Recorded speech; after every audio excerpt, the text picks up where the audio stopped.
My guest today with the Get It With Brad podcast is my neighbor and friend, Renee Welk. Hi, Brad. But that's not all. She's very successful and she has a lot to share with you guys. So I'm so excited to bring her on the podcast. Renee is a successful wellness coach, and she has coached a lot of other wellness entrepreneurs in building their businesses. Renee is an independent consultant with the Arbonne Wellness Company, and she has built the most successful Arbonne business in the whole state of Iowa in terms of annual sales. And during Renee's journey as a wellness coach and an entrepreneur, she has mentored hundreds of people in becoming healthier and building their own business to create the lifestyles that they desire. And Renee recently wrote an awesome book. It's called Ease the Chaos. It's a guide through growth and change to help you live a life by design. And she's a perfect person to write this, as you're going to see. This book helps make people have positive changes to live the life that you have always dreamed of.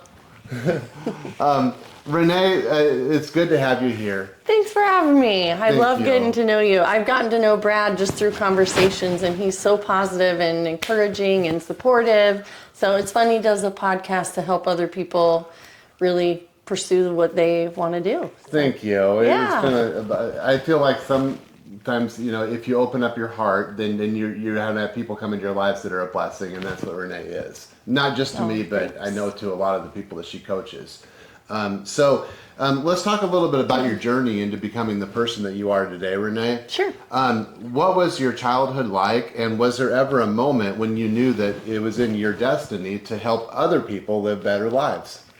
Absolutely had no idea. I was just playing kickball and having fun. But I think there are a lot of mentors in our lives that help kick you off, and I'm really appreciative. I'll just say, if you have a chance to invite someone in, do it, because that's what led me to the next thing. The next thing is someone seeing something in me or knowing something existed that would be really fun or cool or beneficial for, a teenager to get involved with. I remember my FFA advisor talking me into going out for FFA my freshman year, and my friend Heidi wanted me to join because she was the only girl. But it ended up being this huge blessing, and sometimes we don't know what we don't know, and so if we can just invite people in, I think all those amazing people who ask us to be involved, or did you know about this, or have you ever thought about this, like that is how I became who I am, I think. So FFA, is that Future Farmers of America? Yeah, it used to stand for that, and now it doesn't. Oh, now okay. Even though it does, it doesn't. It's kind of funny. Oh, okay, I get it. Yeah. But that's a really cool story, Yeah. and especially how you kind of started out kind of pushing into leadership by being the only second girl to join the organization, and it was kind of like probably how you got started getting set up to become the leader that you are today. That's awesome. After you graduated college, you became a high school teacher and a cross-country coach for years. And tell me, so you built a really good career with that. Tell me how you chose to do that and what your career was like, and then also how you decided to leave a successful and stable career to start your own business and become an entrepreneur. Well, everyone thought we were crazy, and that's okay. So we used our degrees. We loved what we did. My husband was in radio. I was a Spanish teacher, high school. I loved the staff where I was at. But when we were going to have our first child, I'm like, I cannot be at a small school because I live here and I breathe the life of this high school. And I just knew I needed something a little different in order to be a mom. So I left a small school and went to a bigger school. So that I didn't have to do all the extracurricular things. Did you just need more flexibility with your time as you became a parent? That's pretty much it. And then once our daughter was born, she had 8 ear infections between 3 and 8 months old. So it was almost impossible for me to get a call, write sub plans, get a sub in, and then get to her. And it was the land before you could have cell phones at work. So my husband couldn't be available. Yeah. So it just wasn't serving us. We loved what we did. It was our passions. It wasn't like we left something and we're running away from something. We were just running toward a life that would be better suited to raise our families, actually. That's awesome, Renee. And just to let you guys know, we're recording this in Renee's home office, and her husband was actually here helping us get set up and everything. But that's the kind of freedom that they have as entrepreneurs, that if they want to schedule an interview and if they want to, work something in like that, they can. And then that's I think the beauty of being self-employed, and that's really works into creating your life by design, right? That you designed. Yeah, you just saw it. Yeah, yeah, I did. Yeah. And by the way, they gave me this is It's my all water, good. but I had a nice Arbonne shake too, which one of what Renee does in her business. So anyway, that's the next question I have on here too. What drew you to Arbonne specifically when you decided that you wanted to create your life by design, and how did you get started as an independent consultant? It was all an accident. So someone knew something I didn't know, and she had some baby sunscreen at a splash pad.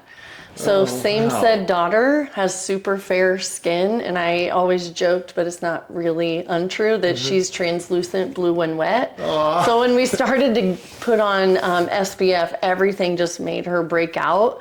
So it was trial and error. I probably tried 20 different sunscreens just to try to get one when she was little, and someone handed me this one that worked. And so then I was like, well, what even is this? Yeah. And she was able to provide education. And I think that education piece really got me. Like, we learned a lot in school. I mean, Spanish is something that maybe we don't use every day, but like we learn economics or we learn how to cook in foods class. And I just felt like, why didn't anyone teach me how to read labels? Yeah. Like, we eat so many things. We put so much on our skin. Like, I bet it's big business. McDonald's doesn't want you to read the label. Maybe, yeah, it might be. So I really just appreciated that someone took the time to be like, well, here's what the ingredients are. Here's what you might want to leave off of things that could have been what was causing her issues. So it was pure luck and accident. But that worked to clear up her issue? Yeah, I mean, we could use the sunscreen without her breaking out. Other ones would just make her eyes water. She'd get all red and look kind of like a clown, like you'd paint on. And so, probably because they got chemicals in them. And when like you, the Arbonne's natural, right? Yeah, so it's botanically based. And so, yeah, I think that it was just pure coincidence and awesomeness. And then that friend invited me in to say, hey, you should look at helping other families clean up what they're using. Wow, that is awesome. And so, then, did your background as a coach help you when you started became a wellness entrepreneur with Arbonne? And also, can you tell us a little bit about what life is like as an Arbonne representative and consultant, and then eventually into the coaching piece too? Yeah, and I think to make it like anyone in the audience, we're trying to do a lot of things, or if you want to change things, that's what my book is about. But I think it's because I've seen so many people want to change their nutrition. But we could want change, and then I'll answer that question. Yeah. We could want change to be a better communicator with the people that we love. Yeah. Maybe a better relationship with our kids or our parents or a spouse. Maybe change is wanting to start working out. Maybe that's something people don't do, and they're like, I want to run a 5K because something happened to my sister, and I want to get in shape. Or, there are a lot of things that we want to change. Maybe we want to keep a cleaner house. Maybe we want, but our habits created the situation that we're in. Yeah. Right? And so I don't know that my coaching and teaching helped me be an entrepreneur, but I think that the skills that we have can lend to doing a lot of things. Just like what you serve people, you have different skills in serving people than I do. So you're going to use that to be good at whatever you're good at. Yeah, you're right. Yeah. So I think it does transition because I'm used to helping people and I love helping people and figuring out like what's the disconnect. But I think there are a lot of people who do what I do or teach who have completely different skills. That makes sense. Yes. Okay. Yeah. So Yeah. it's not like I'm special. It's just like, how do you hone in on what you are good at to help you build where you are and what You're you so want. humble. You are special, my friend. Well, thanks. But yeah, I think everyone has their thing, and we just have to figure out what that is. Yeah. So.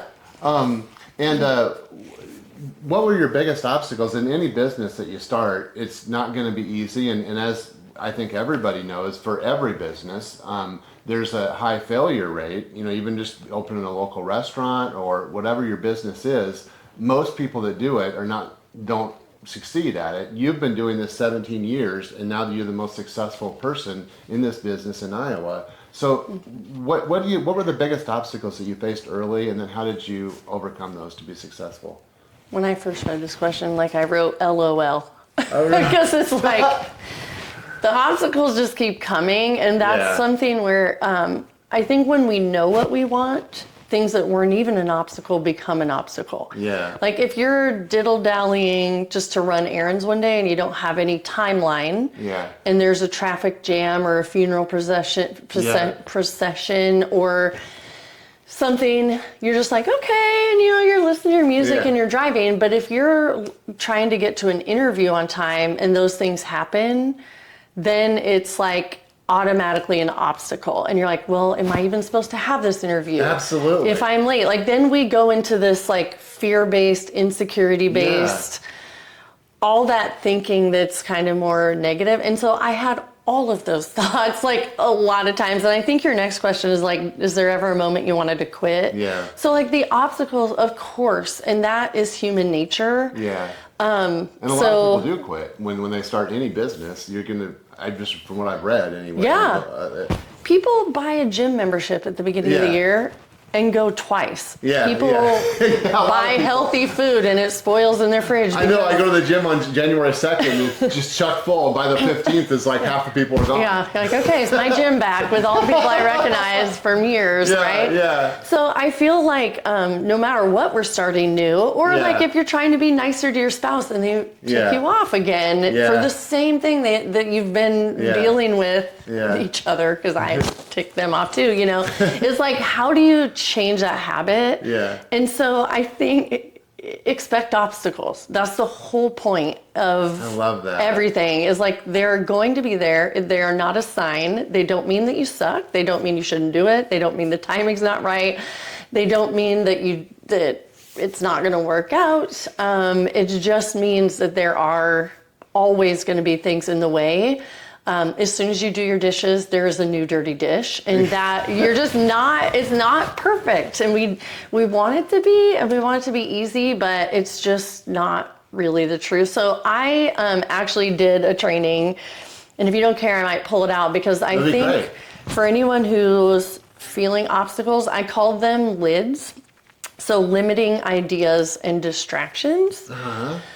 Because say you want to go to the gym, but you haven't ever had that habit before. Like being an entrepreneur, I'd never had that. I had to switch from an employee mindset where people just came to my classroom and I got to serve them, and that was the easy part of my job, to having to like bring the people in that I serve. Like that's the biggest difference between being an employee and an entrepreneur, is you're generating that. And so if you work somewhere and you love your job, go find whoever it is that's doing the marketing or the recruiting to get people there, because their efforts are what bring enough clients that allow you to go to work, clock in, clock out, and do your job.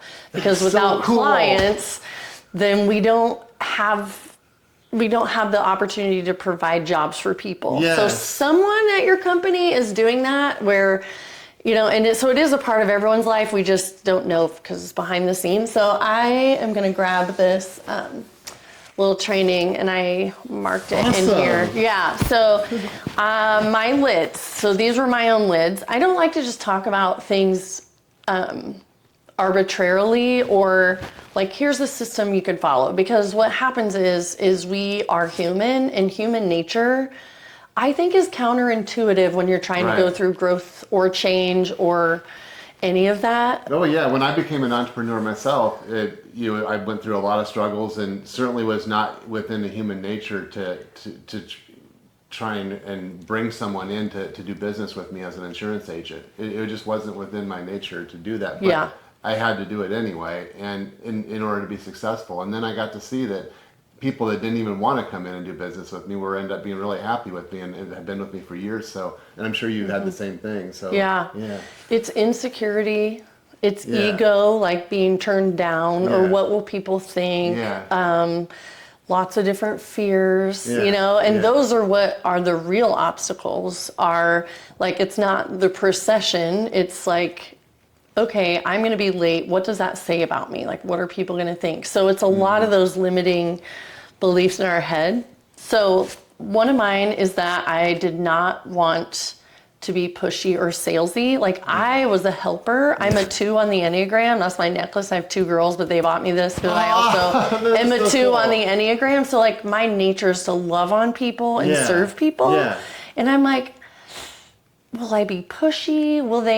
Are they going to think I want something? Like, I just didn't know. And so, like, I wrote down that, like, that was my perception, Yeah. but not the reality. Yeah. The reality is, I was super grateful when someone helped me with Yes. my daughter's sunscreen issue. Yeah. I mean, I don't know how much money and time I'd spent grabbing things, trying them, it didn't work. Yeah. And having someone know the way and lead the way when I didn't. And like, my FFA advisor, I'm glad we talked about that. Like, I didn't know that would be good for me. Yeah. And I had all of these things. I was like, well, I'm not this, I'm not that. And she said, I think you'd be good. Why not give it a try? Wow. And so I think, like, with the being pushy sale, like, that is just a perception I had. And really, I could just be myself and be helpful. Yeah. And if someone wants something, great. And if they don't, that's okay too. They probably learned something in our conversation. Like, I could Yes. still be Yes. blessing people or helping people. Yeah. One of them, I did not want to spend people's money. The reality, that's not my choice. People are probably buying protein elsewhere, a night cream elsewhere. For sure. Yeah. And so my job is to just communicate what I have to offer, and then people can choose whether or not they want to be more interested in it or purchase it. Yeah. And so I realized I'm not spending people's money. I'm educating them, and then they can decide where they spend their own money. So a lot of it's reflection of what my perception was versus the reality. For a while, I didn't have a huge team, and I was like, well, maybe I'm not attractive enough. Well, no, I hadn't even told anybody about it because I had some sort of limiting belief. So once I did that, one that maybe people get, if you go to the gym and you feel like you don't fit in, like, oh, Brad, I can tell he walks in, he knows the person, he's like saying, hey, Bill, hi, Sarah. He's going up the stairs, he knows exactly where he's That's going. pretty much how it is in Elite Edge when I go to jiu-jitsu, yeah. Yeah, and it's like, Because I've been there so long. yeah, and people who are new think, well, I'm not like that, and I don't feel that confident, so maybe I shouldn't do this, right? So I didn't feel fit in. Like, I fit in. I didn't feel like I had any past experience that would contribute. I also felt like people wore nicer clothes than I normally wore because it was more like businessy than casual at school. So even if you go to the gym, you're going to feel like that sometimes. If you're trying to go to a new church or you're trying to whatever, we feel like we have to fit in. But what we forget is we're comparing our stage 1 with his stage 3,000 because he's gone there for 10 years and almost every day. Yeah. So we forget that. And I feel like that was one of my lids, is I was comparing myself to people who've done it for 10 years instead of just asking them for help.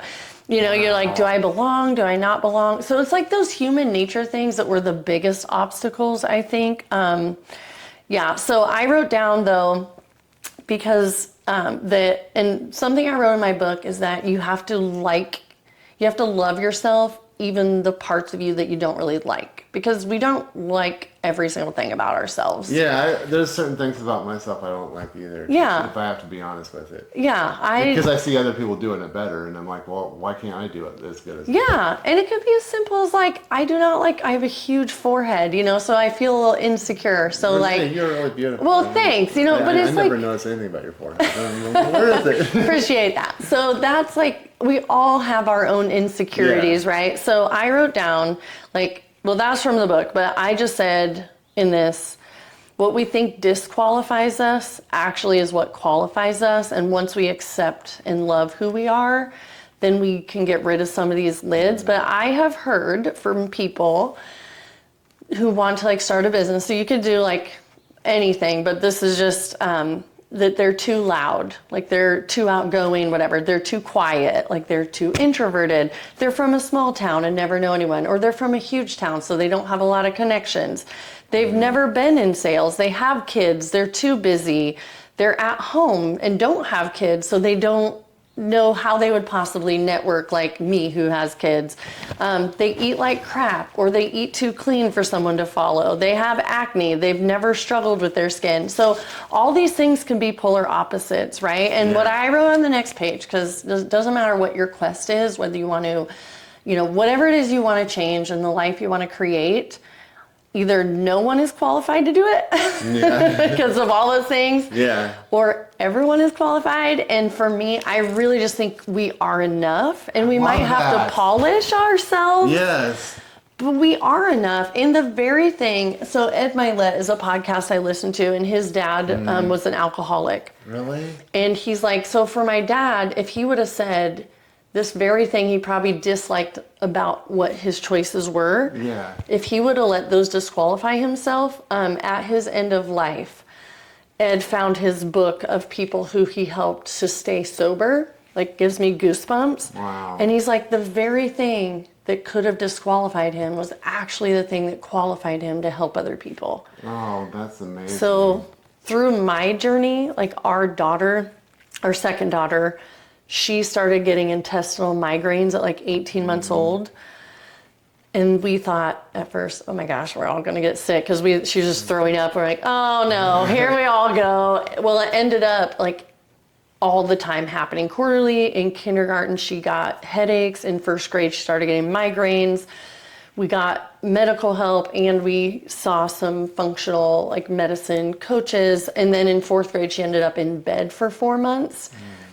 And it's those same skills, like the very things that I wasn't good at. I ate puppy chow for dinner, right? Yeah. I ended up in the ER as a 30-year-old because I thought I was having a heart attack. It was heartburn, but I would never have, I would have bet, I'm not a betting person, but if I were, I would have bet $1 million it was not heartburn because of the way it felt.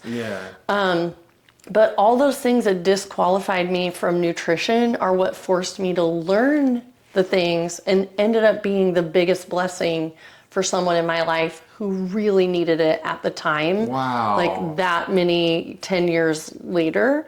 So we saw 24 doctors, had 2 ER visits with her.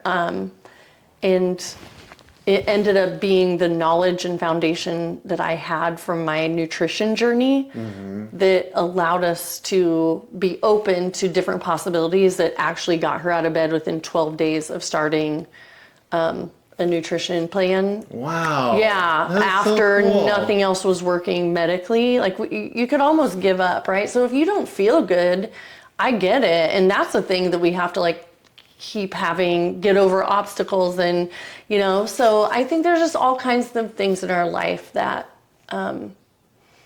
we give up too soon. Yeah, because doctors a lot of times just say, oh, here's this medicine or that medicine. They're all chemicals, and they don't ever think, well, what about the nutrition aspect? And so for her, she needed one for migraine sufferers, which, who would have guessed? Resetting her gut. So so that question was like obstacles. We all face them, and I think those limiting beliefs are huge, and I think that we sell ourselves short. And y'all out there probably are selling yourself short in one area or another, and just know that you are enough, and it's okay to not believe all of that at first, but with time, you can grow your knowledge, and who knows in 10 years what that knowledge is going to do in your life that could be a huge blessing to somebody else or yourself. You know, it's interesting we talk about this not being enough. I wanted to start a podcast 2.5 years ago, and I kept putting it off, didn't think I was enough, and I was ready, and I didn't really enough research. And I finally started it a month and a half ago, and what I'm finding is that I am enough. It's just that I just have to do it. Yes. I mean, like you guys, if you would have seen us set up, we're lucky that Renee's husband is a professional photographer and videographer because he helped us. But this is the thing. If you just start, you find someone to interview, and you might come across people that are experts that will help you. And the biggest thing is, if you are enough, just go do it. Yeah. And there are people who want to help because everyone wants to see people be successful. Yeah. And I think what you said too, I've been there, like procrastination. I want to start a nonprofit. I wrote the book first and said, and it somewhat is procrastination, or like all the things you don't know. So like if you want to run a marathon, you're like, I don't even know how to run a 5K. It's like it makes if you're procrastinating, that's our sign that we still want it enough. Yeah. I think that's a great example that you gave. Yeah. Okay. So the next question is, you've mentored hundreds of people. And which is incredible too, that you've helped so many people. Thanks. And what's something that you always look for when someone comes to you wanting to start their own wellness business? Like what do you think will make them successful, or what do they need to work on? Yeah, I think clarity. So like, what is it do you actually want, right? Like that's a huge piece. Where are you going? Like, what do you want? How are you going to get there? Like figuring out that clarity. There's a book called The 12-Week Year that I didn't know the whole time I grew my business until a couple of years ago, but I feel like it puts all the thoughts into a method where you can think about them a little bit more clearly. It's like, why think about a year when that's really overwhelming? Yeah.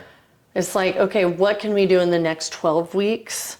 But if we aren't clear, the whole thing in the book is, if you don't know what you want, then everything will just take you down. I just feel like I used to tell my students, because I taught high school, who knows what they want to do after high school? A very small percent. I don't know what it is, but sure, yeah. And even if you say it, you're like, well, maybe I want to do this. There are anomalies who are like, my daughter, I want to be a pediatric nurse. She's known since 9th grade. My other daughter's like, heck if I know. I have no idea what I want to do. So that's normal, right? But I feel like you have to choose something, or else the river of life just takes you down the path. But if you get on with your boat and you're like, okay, I'm going to stop over here, the river can take you a little bit, but you're on focus, and then the right things will open, the doors are going to open that you're going to be like, oh my gosh, I didn't even know that was a career choice, but I knew I kind of wanted to go into medicine, or I kind of wanted to do something with people, or I wanted to do a trade, or, I wanted to start my own business. We don't know what we don't know. I think I've said that a million times already, but once you get on a path, it will open up to other paths instead of life. Like if you feel tired and you feel worn out and we feel like there's not enough hours in the day, we just don't have enough clarity around what's really important to us right now. And so I think sitting down with someone and talking about that, or sitting down with yourself and scheduling time to work on your life and not in your life. So I wrote down that, like, you have to have the clarity, and then you have to set becoming goals. So like, I want to be more flexible is one of the things on my goals this year for wellness. Are you doing like any yoga or anything? Exactly. So I have goals that I've been working on, but I realized with that, I never set a plan. That's a good point. I need to be doing that. One, it's like, oh, I'm never going to be flexible. That's the thinking a lot of people say. Like, I set that goal and it's not happening. That's the perception. The reality is, Renee never set any way to get that done. So now because July is like halfway through and we're recording in July, and I'm like, well, I've really not done much on that. So now after I work out, instead of trying to find a whole different time, I'm just doing 5 minutes after I work out, the 5 days a week that I do. And it's intentional stretching. So it's 25 minutes. I was probably stretching a little bit afterward anyway. It's something I do, I'm already there. And so I just have to schedule in a little more time. So I have to the becoming goal of that is I have to become aware that it's not that I suck at it. It's just that I never put forth any intentional ways to go about it. It's a really good point. I can't think of the amount of people that I've met that have said that they want to do this or they want to do that. Save money. Yeah. Yeah. Yeah. Yeah. Whatever they are. Yeah. And it's like, okay, I want to do that, but who do I have to become? What are the skills I have to learn? So for your podcast, even though you didn't do it, you were thinking about it and you were putting things in place with learning. That's true. So that you could start it. Yeah. And so it's like you had to become more, you had to build your skills in order to feel comfortable enough to bring a tripod and bring a camera. And I'm sure the interviewing part's the easy part for you, but it's like the structure of like, how do I even edit anything? Yeah. Like you had to become a little more confident and educated in that area to start it. So I think sometimes it's like peeling away the layers of like, why am I not doing this yet? Like it's still on my brain. So of course it's important to me. It's been on my vision board for 3 years. Yeah. But how do I become the person who can make it happen? Or what are the skills I need to do? And when do I fit that in? I think we always, when I'm thinking of my podcast anyway, we always think of reasons why, now is not a good time because X, Y, and Z, or I'll wait until I'll do it next month or next season or next whatever. But it's not ever going to get easier, so just do it. I bet 100%. you've experienced that with your coaching too. Yep. So the next thing is, how do you balance mentorship with continuing to grow your own business? Yeah, so I think that I'm going to bring that back to a broader question again. Like, how do you balance anything with the need to do something else? Yes. It's like, and again, I think it's clarity, but I read a great book called The One Thing. And it really helped. Have you read that? No.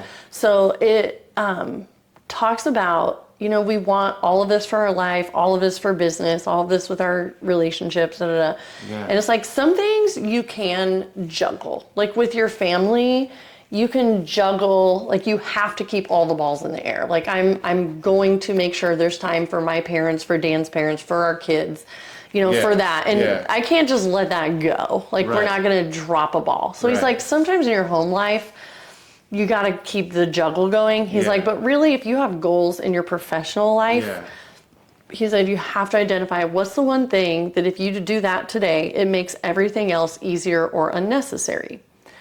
Yeah. And my advisor in college, when I left to go teaching, he's like, you are going to be overwhelmed. You have to have ways to reach out to your parents. You have to have, behavior things in your classroom. You have to have your syllabuses ready. You have to have your lesson plans. You have to differentiate for high and low learners.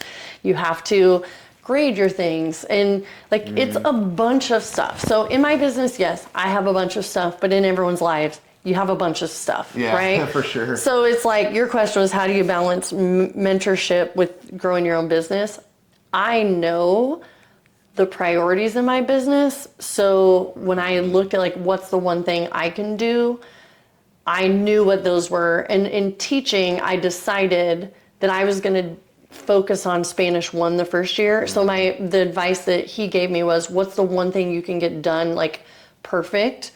Not perfect, but what's the one thing you can do very, very well, even though the rest of the things might get done half-butt, which nobody wants to do, but we only have so many hours in a day. He's like, because if you do everything halvesy, nothing will ever be done. But he's That's a good point. Yeah. If you pick one class and you do that first, all the prep for it first, all the games for it first, you make it as good as you possibly can while still juggling these other ones, but really building this one. Yeah. He's like, year 2, you have a foundation.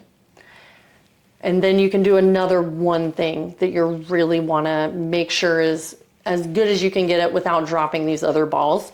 So I would do all of that lesson planning first. I would make it better. So it's the same way in my business. I know where the main things are that I need to spend time in. But I think what happens is that we forget that, okay, we own this house. So we're paying to own the house. It could be a never-ending battle. This house was built in 1903. Like, there are thousands of little things that could be done. There's a crack. Like, it's just... Guys, their house looks really beautiful. It's got like a lot of nice pictures and stuff in here too. So you obviously do a good job keeping it up. Well, thanks, but there's never ending. If you have kids, it's never ending. If you're growing a business, it's never ending. And we could really get down on ourselves that we're not juggling all of life. Mm-hmm. But if there's something though that like you go to bed that makes you sad, like what would go to bed when my kids were little, like when I would go to bed, the only times I really be sad is if I was missing out on their life or my mom's, because she had an autoimmune lung disease and she did not think she would live to be 50. She's turned 68 this year, so that's I'm excited about that. But at the time, like, probably been drinking the Arbonne. She's been through everything. Oh my gosh. The point of it is that, like, we're not able to do all the things. So if you see someone on social media or you see someone in your life and you think it's perfect, it isn't. And maybe they have more money to get their yard trimmed. And so yours might not look like that because you're putting your money in a different priority. That's not a judgment. That's a choice. And so I think once we know what we want, when we can prioritize, then I don't have to worry. When my kids were little, I'm like, I don't even care about dishes anymore, because it did make me upset and like think I wasn't doing enough. And then I was like, you know what? I would much rather play with my kids than have a clean house. And if I have to make the choice because my time only allows for one or the other, then I don't go to bed crying if there are dishes in the sink, But if you do, then you have to make that a priority. Yeah. So I feel like no matter what that balance is, it just has to be, we have to take a minute and time out from being swamped to decide what we don't care about as much so that we can live our life more by design. And those things that we do prioritize will end up lifting us up where the rest of it isn't really going to matter quite as much. So that's my answer on that one. I love that, Renee. It makes totally sense to me too. Like, I know that I can't do everything 100%, so I need to figure out what it is I'm going to focus on. So, yeah. Then the next thing is, this is what I was really excited. All the other stuff we've talked about is really great too, but you wrote an amazing book. Okay. And yes, I'm so excited to talk about this. What inspired you to write The Ease of Chaos? Can we show it one more time too? Yeah. And by the way, how can people get this book? Amazon. Renee Welk, Ease the Chaos. Yeah. Yeah, I'm self-published, and I felt like I might be selling my soul to do it on Amazon, but everyone I talked to, that was the research. It's where it pointed. That was a smart move. Wow. Yeah, so hopefully I can do more indie stuff. I am in indie bookstores at Beaverdale Books too, so. That's awesome. Yeah. Okay, so what inspired me?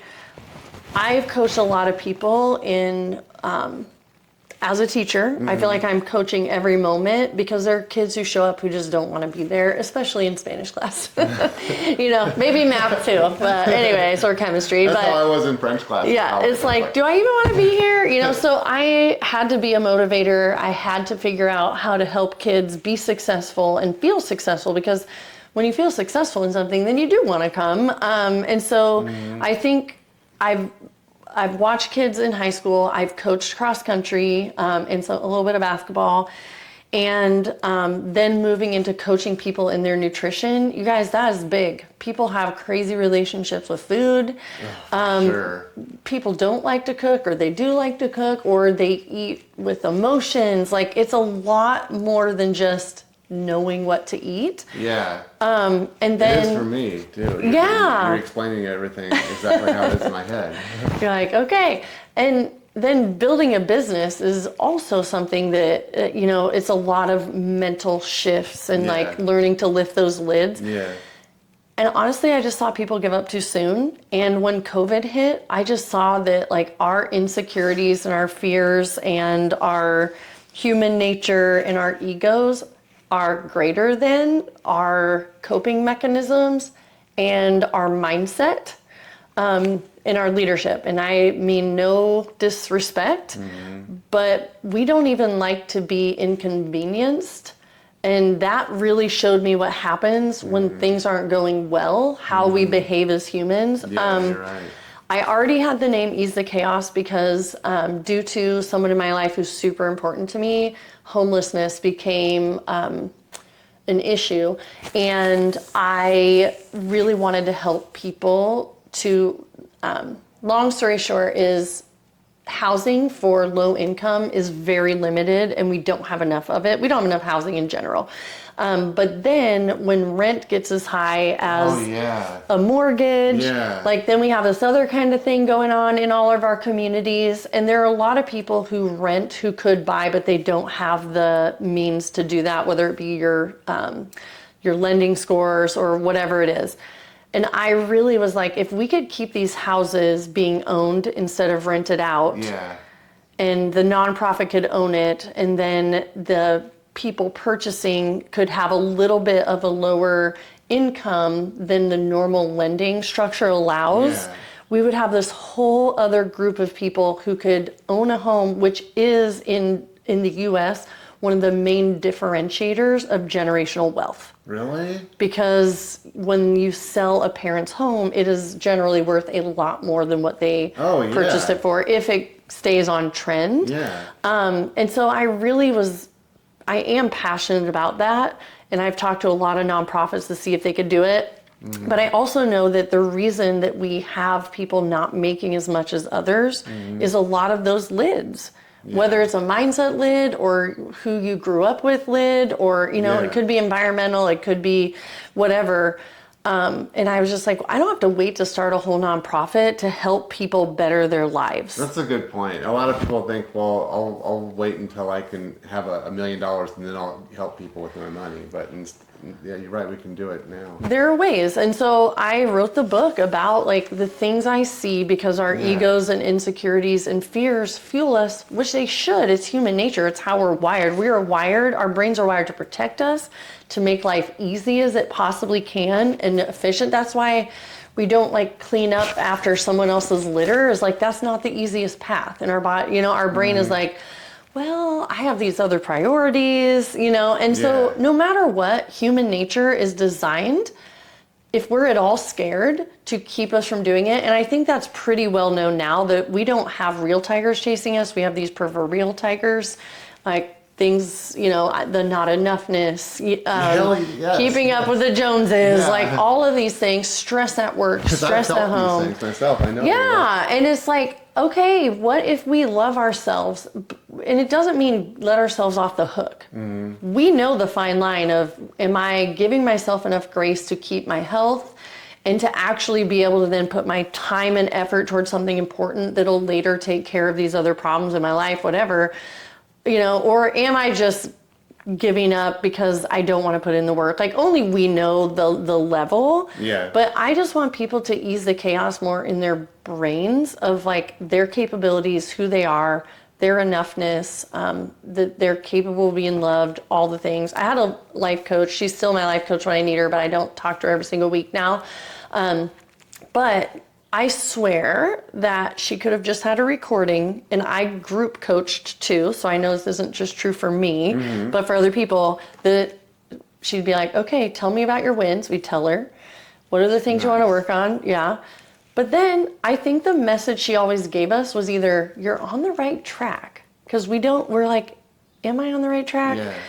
Should I do this podcast thing? Should I quit my secure job? I don't think it's really that more secure, to do something that's like whatever, and am I enough to actually accomplish this? If I'm on this path and I know it's the right path, like, am I enough? And I think we need those messages over and over. Our kids need those messages over and over and over. Sure. You can fail and still be enough. You can be delayed in what you want and still be enough. Those are not failures. And I think we need to reprogram, and not to let us off the hook, but to keep us going.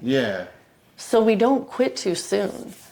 So that's why I wrote the book. I don't know if I wrote anything else down, but that's the main thing. I think that a lot of people do quit too soon, so I'm glad that you brought that up.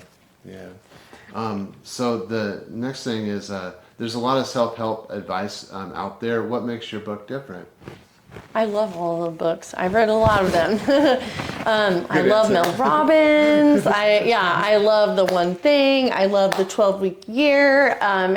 Maybe I'll take a picture of my messy bookshelf upstairs, but I have like layers of books because they're pulled to the front, but then there's other ones behind. So it's not that I don't think I'm more special than anyone, but I think what I bring to the table in this book is the human nature part. Like, for sure.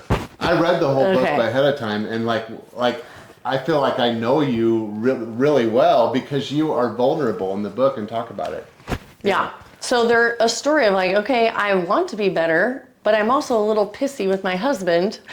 In one chapter, we talked about that. So I'm not perfect. So how can I be coaching when I'm also like still human and emotions? There are other things like I knew what I wanted. And I asked my coach once, different coach, a mentor in Arbonne, I was like, why are these people succeeding and I'm not? Like, do I suck? Like, because I was young at the leadership and at personal development. I'm like, do I just not have what it takes? Am I not whatever enough? She's like, no, that's not it. You just do a million things. She's like, instead of just being in a garage sale your street is having, you're organizing the garage sale. Instead of like buying a snack for your kid's school, you're homemade making a snack, and then you have another one for someone who can't have peanut butter. Like, and she said, you're a master of all, or a jack of all trades, master of none. Wow, she was really real with you. Yeah, and we have to be, and that's a part of the book. Like, if you are trying to help someone, you have to be able to tell them. And now I'm getting off of, and so, you know, it's that realness of like, yes, I want something, and yes, I'm reading these books, but their plan that they set out is amazing, but it doesn't necessarily work to roll out of bed how they say to. Right. You know? Okay, so Renee. Here we are. We just had a short pause due to technical issues, but so can you walk us through a favorite chapter or idea in the book that readers can really connect with? Yep, I wrote down two. So one is more general, so I'm going to read a little bit. So a change in perspective is powerful is what I kind of wrote down as a note. It can turn a complaint into a compliment or a burden into a blessing. So, for example, we have two daughters who can drive. So we have 4 cars to navigate in and out of our driveway. So my husband is in the parking spot in our garage where he has to back out a little and then back out around their cars that are parked slanted. Mm-hmm. And so that's when he's like, I guess this is going to be my life from now on. Like, once we got the second driver in, he's kind of kidding, but it's kind of like he can't just back out of the driveway now. He actually has to maneuver, right? Yeah. So, but the other thing is I told him, I'm like, just think about it. Like, when you see they're both here, our kids are home. Because we have one going off to college. Yeah. And now it's like, it doesn't even matter that he has to maneuver. There's no negative thoughts with it. It's like, so it's just that shift in perspective. Those lids we have, the things that frustrate us. It's like, if they're going to be there, we have to figure out how to not get frustrated every time you have to maneuver out of your driveway. Like, it's a blessing that our kids are here or their friends, right? So I think that page 213 in my book is called Wear the Crown. I don't know if you remember that part. I do remember that part. I'm just going to read the first couple chapters. Thank you. All right. So for a treat. It says, like, I didn't write it, so I wrote, imagine the most adorable little 4-year-old girl, and you can change it to boy or whoever, that you've ever known, standing on her tippy toes as if doing a ballet dance. She's wearing a cute little leotard with a fluffy tutu, her favorite color, of course. In her hand, she's holding a crystal clear glass filled with lemonade and big square ice cubes, a pink metal straw, and one of those fun little drink umbrellas. The ice cubes gently clank against the glass, keeping time to the playful music as she moves. Nestled into her hair rests a petite golden crown that glistens in the spotlight coming down from above. The caption reads, "Life, a balancing act." Automatically, my brain goes to, don't spill, little one. This is a balancing act. Be careful. How about yours? So if the thought of this being a balancing act makes me want to caution her, like what what other captions would make me think something else, right? So what if the caption changes to, wear the crown, make a splash? Then my mind shifts, and maybe yours did too, from a state of hesitation and tension to a calm and even hopeful energy. In my mind, I'm now cheering on that little gal to be brave, to be in the moment, and to dance to her heart's content. I didn't even notice the lemonade droplets splashing out onto the floor as she glides across it. All I see is her happiness and joy, and I feel it too.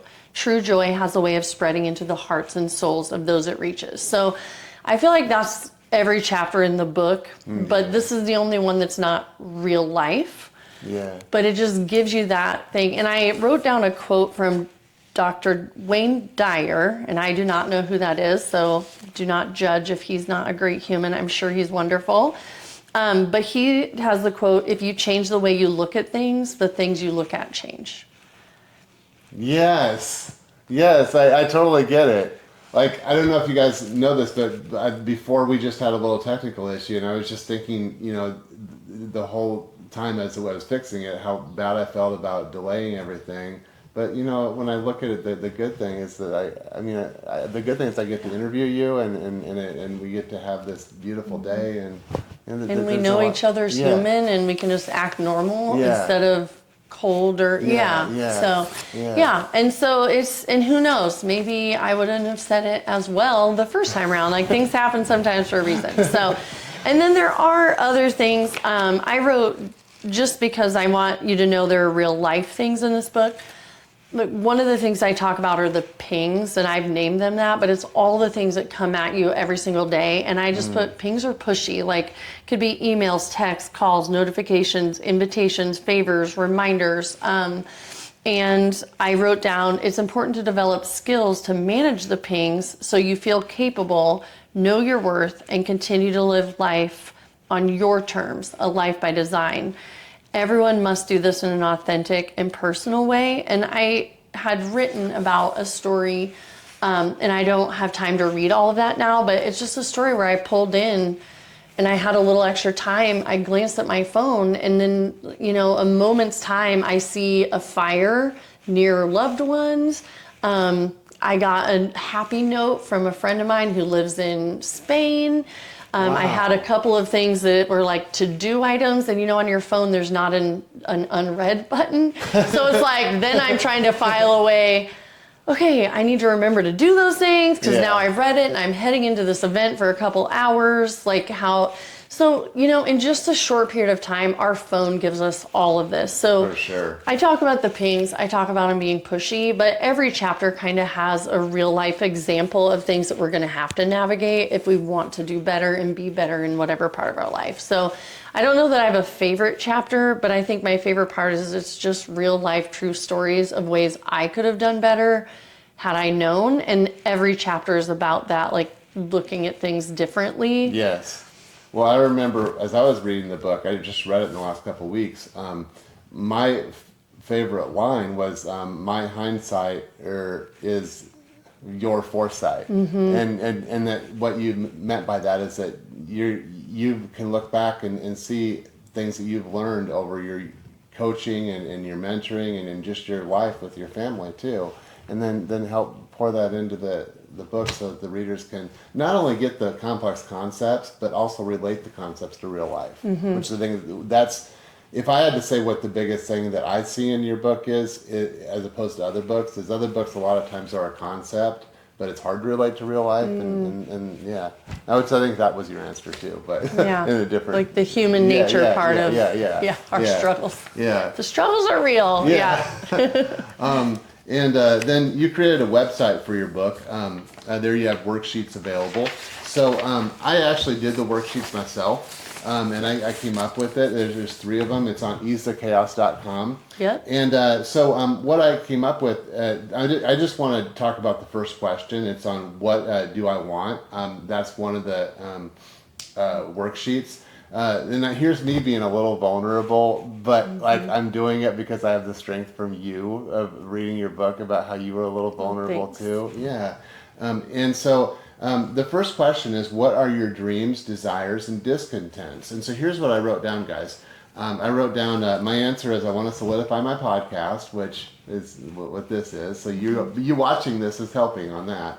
And I want to hire an administrative person in my insurance agency and 1 to 2 agents in my independent insurance agency, which I'm going to do in the next month or two. And I want to meet a nice girlfriend. That would be great too. But if I could balance in the girlfriend with the other two too.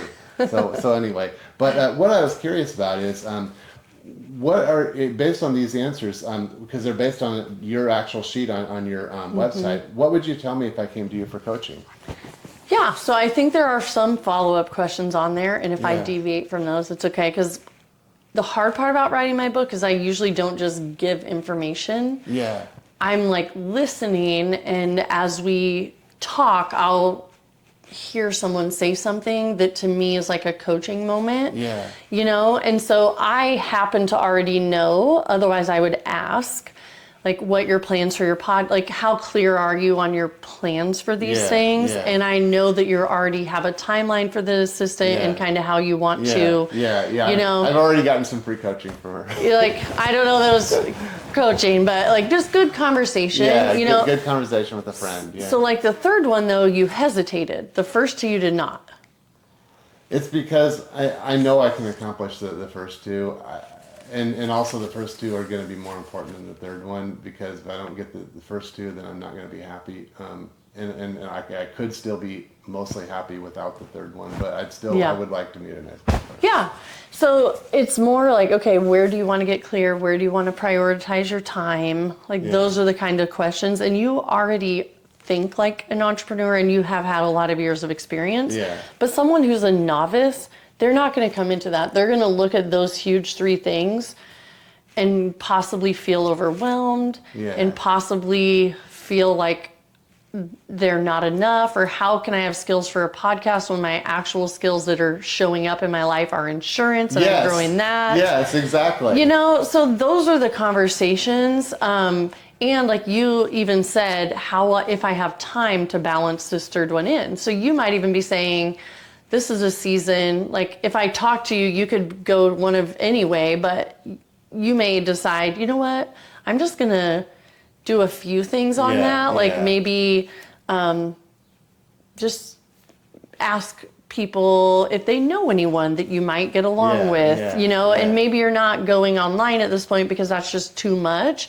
but you would possibly like entertain the idea of a date if someone set you up. Well, you know, like you'd put parameters. I would, So you'd put parameters around things and then really get your time where you know when you're going to work on all 3 things. And sometimes I have people who are trying to work on so many things that they're just like, So what we do is we sometimes have to prioritize, and then 1 or 2 things on the list might get its turn after that first 12-week period, just to help like bring focus and clarity. But I feel like if we aren't clear, then everything is hard. Yeah. Because you're like, I don't even know where to start. I don't even know. So we have to figure out a clear, what can I do in the next day, week, 12 weeks. I love that, Renee. I love it that you here's what I really love about not only that your factual answer, but the fact that you really listened to me, and I feel really heard. Like you said that you hesitated on that third one. I'm like, well, she really heard what I had to say, and that made me even more so want to listen to everything else that you said too. That's awesome. Yeah. Thanks. Part of being a coach, 90% is listening. I think it's really letting people talk through their stuff to get clarity is a huge piece of it, because we work in our lives so much. We don't take the time to set aside to like think about, where am I spending my time? What am I, like, we need that like hour every week. Yeah. And so sometimes like when I coach people, that's their hour to become clear themselves. And if I hear things, then I can say, well, these are things you said. Or if you're listening to your kids or listening to a spouse, the things they say over and over are kind of amazing. Like, well, I should do this. If you hear that more than like 2 or 3 times in a week, you probably just have to sit down and figure out, how does that should become, what's one thing I could do tomorrow? What's something I could do twice a week to work on it? Like, but people, when you're coaching with them, they'll repeat things over and over because that's the part that like their brain still hasn't figured out how to fit it all in. Okay. That was an amazing answer. Thank you. This is another really great one, guys. Okay. Why did you decide to self-publish your book? Because I know a lot of you that are listening, you probably have a book in you somewhere, or maybe someday you will. So, how did you do that? Because your book is on Amazon, it's in a local bookstore. I mean, you're doing really well with that. So ask your friends. I do research online, but I also, who in my life has already done that? Mm-hmm. Because they have shortcuts and things. Like, I could help you get your book on Amazon in a fraction of the time because I've already done it once. Yeah. Like, things I didn't think about are, if you want your book, this will give you an example of exactly what I'm talking about. So I wanted all my chapters, I never even thought about this, to start on the right-hand side.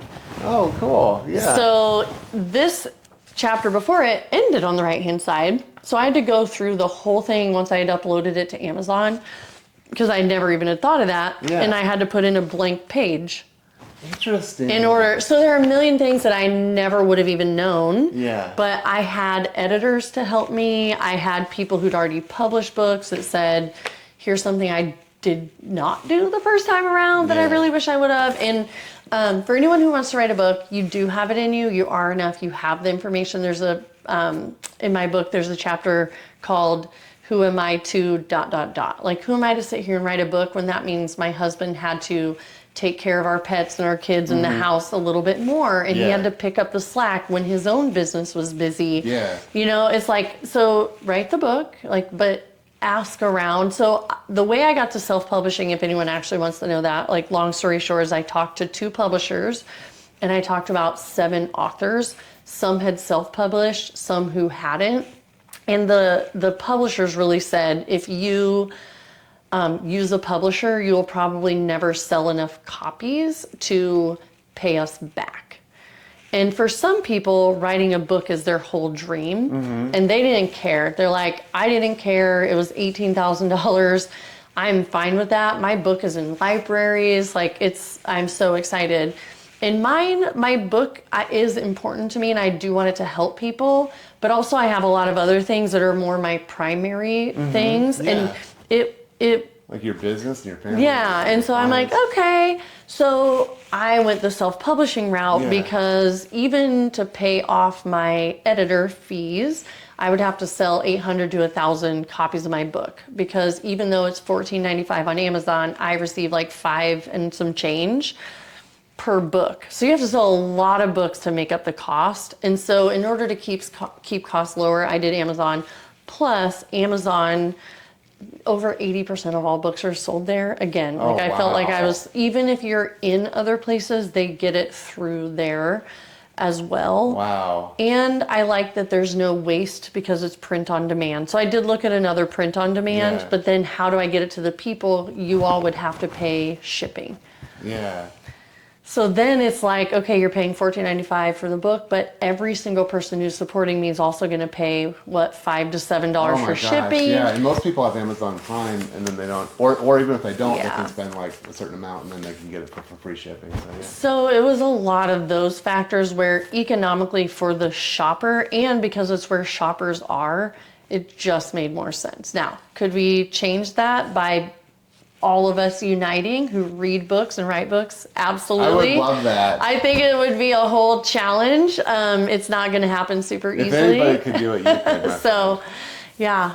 So I do like that I don't have 1,000 copies in my basement that are, littering the world, and they only get printed when people buy them. So there have been no drawbacks other than you have to do it all. The other thing is, you think if you go through a publisher, they help you sell it. Unless you're famous already, you really go through the same marketing in part, because publishers, that's not really their strong suit either. They might help you get into a few things, but your momentum of people going to those places they got it and actually buying it is still up to you. So I'm working on that. That's a good point. So I know that you did some events. I saw it on one of the news things that I was watching. Yeah. Renee's been on the network news here, Channel 5. And so, like, how did you organize those events? And, Yeah, Channel 5 was asking around, like, who do you know who does things or helps get the word out? And people who've been there, done that, were able to help me get a Wow. connection. So That's it really, I awesome. think, is letting people help you, but being willing to be vulnerable and say, I don't know how to do this. Like, I've been a parent for almost 19 years. Like, you can ask me about that. But as far as publishing a book, I'm a baby. So I wanted someone who's published 19 books or been doing it 19 years. And I just asked, like, what are the things you recommend? What are the don't do's? What are the for sure do's? And then you just filter it all. And so I think you've kind of answered this a little bit, but what would you say to someone if they're thinking that I'd like to publish a book, but I don't think I could, or it's going to be too hard, or I don't think I could sell any copies? What would you say to them? I think there are a few options. You can find editors and get on some social media groups of indie writers because they have a lot of people who've been there, done that, and that's free information. I spent a lot of time sorting out information. So, like, I have this whole thing full of notes of, like, how do you market a book? How do you write a book? But I think if you ask someone who's done it, that's what I did. It really makes a lot of those make sense. You could pay someone to do it. If you have the income and you want to spend your money that way and prioritize it, there are people who know how to do that. One of my editors helped me with the Amazon piece, and I just paid her a little bit extra for that. Because she knew how to do it, and it took her 20 minutes, what would have taken me 4 to 5 hours to research. And she was kind enough to help me, you know. So I think just what you don't know, like there's a book, Everything is Figure Outable. Like, you just have to figure out how you like to figure things out. Like, he might watch YouTube videos. I do that if I'm like fixing a car or something, like real quick. But I'm not a video, like I'm not an audio learner, I know that. And I'd much rather talk to someone than watch a video. But other people love the videos. You can rewind, you can do whatever. So whatever way you learn, just find the people who can shorten your path and let their hindsight be your foresight situation. I love that, Renee. And the next thing is, what has been the most rewarding thing about hearing feedback from your readers? Oh my goodness. Well, the first part is easy because you sit down and write with your computer and nobody's there to judge or anything. And then when you put it out there, it's like hopeful, you know. But I've gotten good feedback, and it just makes me happy that the things that are in there are helping them have a healthy mindset around life and keep going with their goals. And so everyone's individual stories of like what it helped them through, even if it made them cry, it just was kind of a breakthrough. And so those are the things. It's like those light bulb moments that are going to help them be more leveled up in the areas that they want to. I mean, it always is about the people. So, I did have crazy feedback from one of my editors. And so getting feedback from professionals when you already don't feel like you feel like a fish out of water and you're a novice, just like with the podcast, like, but I wanted that harsh feedback because that's what's going to make me better. And she was very not vulnerable and didn't quite understand that. And I wanted to be very vulnerable and open with all my stories. So I'm having someone read it who is the professional and is telling me what I should and shouldn't put in a book, who didn't have the same life values as I did or the same personal growth in that area. And so I also had to call my life coach up and say, I need help sitting down to look at her review. I want to use it as feedback, but some of it really makes my heart hurt, or, you know. So you guys, people suck at getting feedback because we take it so personally and we think that we're bad just because someone has a different idea. So I would just say you take all of that and you just have to know who you are and what you believe in and what your values are, and take it all to be better. But we don't have to do everything that everyone says, because she was a great editor, but she's never been a coach. And she's never had to work with people. So everyone's feedback, you take the pieces and then you make it, you have to funnel it through your own knowing and lens So and what I loved about your book was the fact that you were a little, and I wouldn't say vulnerable, but you were just more open with the readers. Like it wasn't just this complex abstract ideas. This is how I implemented it in my own household, you know, and that takes some vulnerability to even talk about what goes on in your household because, you know, most people don't, but when you're willing to do that and willing to say, this is the lessons I've learned and this is how it can make your life better, man, I really feel like it actually hits home because that's the things I care about is what's going on in my own household. And I care about that more than I do the abstract ideas anyways. I like that. And like I just learned from you, feedback is maybe vulnerable is a word that people don't want to get vulnerable with. But if I can say I'm more open with my experiences and how I felt, then that's another way to phrase it that doesn't make people think, oh, is she oversharing? Or, you know, things like that too. So I just got feedback just accidentally with that. So I appreciate it. Thanks, Renee. Love it. And we already kind of covered this. If you want to purchase Eat the Chaos, you go to Amazon.com or another local bookstore, Beaverdale Books. And so then years from now, if ever you want to retire from being a coach and wellness entrepreneur, how do you want to be remembered? Or will you ever retire? This is funny. You know, I doubt I ever not do anything. I doubt you will I ever just do love that. people. Me too. Yeah. I could see if you were like 105 in a nursing home, and you'd be coaching the people there, probably, right? I don't know about that, but yeah. So I have once thought, like, especially when I was early in my business. Yeah. I think on my gravestone or tombstone, it will just say she was nice. Like, if I can leave the world a little bit more joyful and happy, that's the thing. And I think that's what my coaching does. Sometimes it makes people a little uncomfortable because I say the things that are hard to say to make us think about it, just like that editor did for me. But I was grown enough to take her feedback in a really constructive way. So sometimes I do have to call people up in order to help them, you know, but they always know I care. And the bottom line is I truly want what's best for them and love them and would help them do whatever it is that they need to do to make their life by design. So I do think it'd just be that I was nice. Like, if I made everyone around me know that they were special and amazing and you do. Thanks. Yeah. And so thank you so much, Renee, for being on the Get It With Brad podcast. It's been thanks for doing this. Yeah, thanks so much. Thanks, Renee. Good luck, you guys. Hope everything goes well with your goals and you just keep plugging through those things that seem really hard because we can do hard things. And definitely buy her book because I loved it, and she talks the same way on her book that she does right here on the podcast. So if you like this, you're going to like the book.